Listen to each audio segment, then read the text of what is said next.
My wall calendar for 2023 just came in the mail today. You can tell I'm a very boring individual when when I get excited about a wall calendar, but I do, man. There's something about it, something about like getting a physical calendar to write things in, that just, man, it just makes me happy. Um, when I got home after I went to the library after work there, and I got home and I started putting it in, I started filling in basically kind of appointments and all that stuff for the year of 2023, kind of looking ahead to what I'm going to have. Um, it feels strange. It feels strange, and I know even mentioning like a wall calendar here basically probably feels somewhat ancient in the sense that people nowadays use their phones and their email, like Outlook accounts and all that stuff, to sort of track appointments. But I am an old soul. I say it all the time. Like if you were to ever like meet me in person, the things that you would see, even in my office, would be very surprising to you. I use wall calendars for appointments, up until basically earlier this year. My computer had no internet, until what, last year, when I'd say when I right around January, when I decided that I was going to start vlogging basically my writing process and start this channel. And I had a flip phone up until that time. So for like years and years and years and years, my cell phone was a flip phone. I did not have a smartphone. Um, Obviously, when I started to start this channel, I realized I had to record somehow, and having a flip phone or having an iPhone would just make things a lot easier to record and upload and all that stuff. So it became kind of a necessity. But for years and years, I had a flip phone. It was kind of cool. People, you definitely got looks from some people that thought you were an idiot, but it was actually pretty fun. It was a good conversation starter. Usually it'd be fun, like if I was like at like a barbecue, or if I was at a bar or something like that, and I pulled it out, people would love to play with it. It was kind of good. It was good too when it seemed women seemed to enjoy it a lot. They would, this is kind of rambling here a bit, but like, I remember going out. I would go out, and if I ever pulled my flip phone out and someone was interested in it, it was almost always a woman, and they would love to open and close the flip phone, like with that sort of like hang up thing people used to do back when you would just abruptly shut it, with like a little bit of attitude. I'm trying to think of how to describe that, but I think people might get an idea. But women would always do that. Whenever I had my flip phone, they would be like, all right, let me try it. Let me see if I can do this again. And they would just shut it and get that kind of that look of attitude when they close it, like that look of authority. It was fun. It was fun. But yeah, I mean, I've always tried to avoid sort of the technology, the sort of changes in technology. Um, I've spoken before about how I've kind of, especially the past couple of years, especially this year too, I've cut back a lot on social media. Obviously the YouTube channel is one thing, but like on my personal Facebook page, I'm checking that thing maybe like weekly now at this point, just to kind of stay in touch with people, for just a minute or two. And then, but so much of what I do, it is tries to be technology averse. And I think the two main reasons are, number one, it just helps to sort of diminish the procrastination. That's the first thing. It simply is a tool, that can be used well.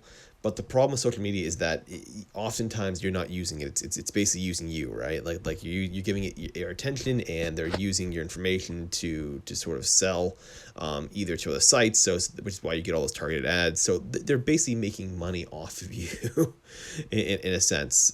So if you can use it and leverage it correctly, it can be a very, very wonderful tool, kind of like this YouTube channel itself. But man, so much of my procrastination just came from the availability of social media, and just technology in general. And I've said before that the best writer, like the ideal writer, I think is an old man who just wakes up in the morning, has their coffee, sits down, maybe does their, maybe reads like the newspaper, or does like their crossword, what have you, and then goes right to the computer. It's the less technology you have, I think the more your mind wanders, the more that your imagination kicks off. I did my interview last night, which will be uploaded here, I think, in a few days.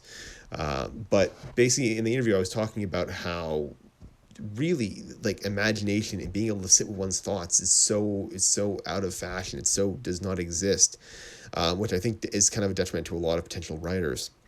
And so for me, avoiding technology and kind of sticking to this very sort of like lifestyle of, like, like the 90s, right?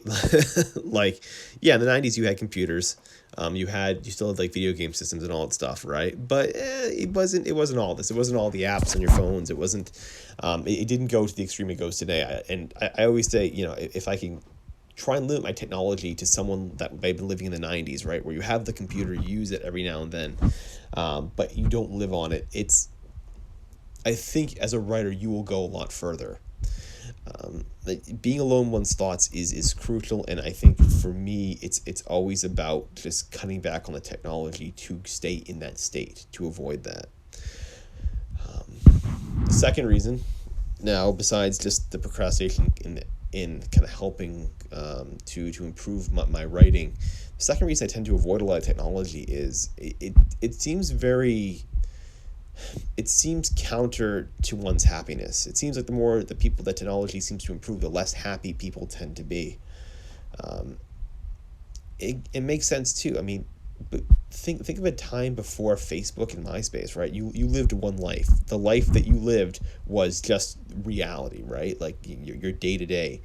But suddenly, with Facebook and all these different accounts, you're living two lives. You're like you're basically like a superhero, right? You got the real identity that you are, and then you got the superhero that you are, right?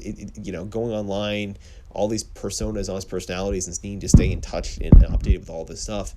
It's two lives. You're living two lives, and it can be.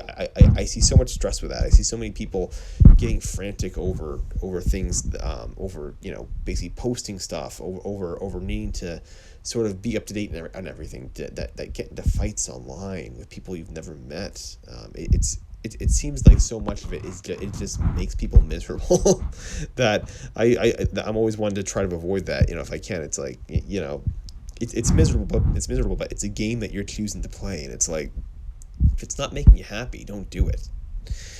Which has always been kind of my other reason for being, I guess, more technology averse. It seems though, as this channel goes on, I may have to go further with my I guess my technology purchases. Obviously, but there are things I have to consider with perhaps upgrading my camera, upgrading my laptop, or my desktop for streaming, upgrading certain things. Basically, if my test videos keep on getting more clicks than these writing videos, potentially doing something more with that to add to the channel.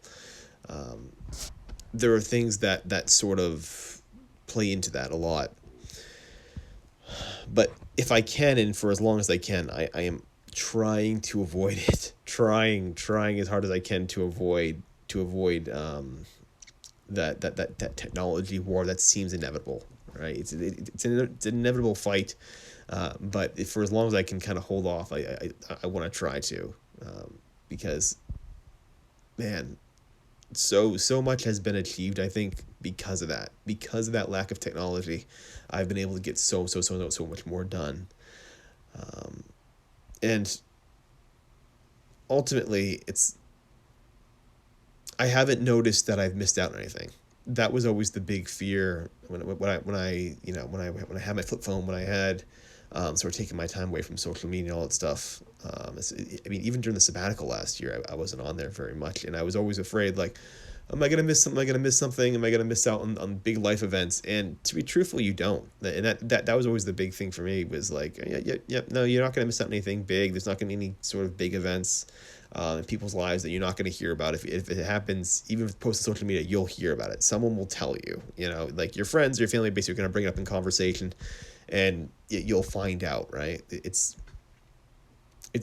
always an interesting sort of hold that technology has on us nowadays, and if you can sort of step back from it and sort of accept the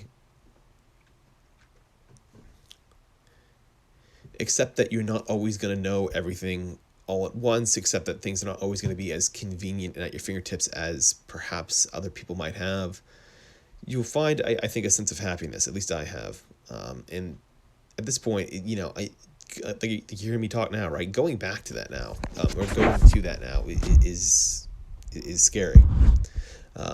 It's definitely something where I'm like, oh God, it's almost drudgery in a sense.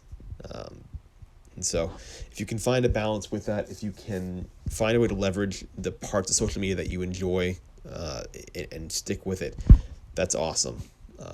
But if you're a writer, I think you have to sort of stay away from social media a little bit. I think you have to find times to spend in great solitude away from it, whether that be extended periods of days, weeks, months, what have you.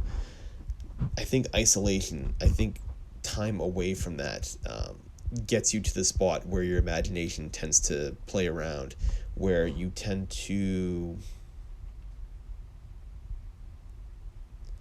get in touch with the sort of deeper emotions that maybe you don't always connect with. And again, this is something I talked about last night in that interview. If you're on social media all the time, or if you have using technology all the time, you're very rarely ever going to ruminate with your thoughts, right? If you're bored, you go on social media. If you're not feeling good, you go on social media, right? You never sit in your room with your thoughts in sort of your emotions and experience them in that moment and linger with them, and then learn how to identify what the emotions are and what you're feeling, and then translate that to the page, because that becomes strong writing. And again, it's not just sadness, happiness too. All the emotions that you feel, if you can linger with them and sit with them, those can be translated onto the page, and then that will make your writing strong. The most terrible of writer is the wooden writer, right? Is the very stiff sort of writer. It's the one that lacks the emotion. That is the worst. And so if you can avoid that, you will be strong.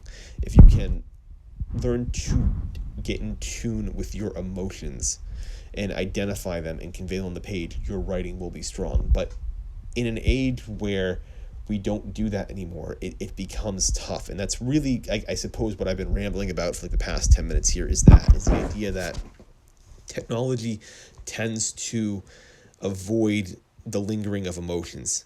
And I think you need to be in touch with those if you are going to be the strong writer. And by extension, that means that limiting technology, limiting social media use, it will help improve you as a writer.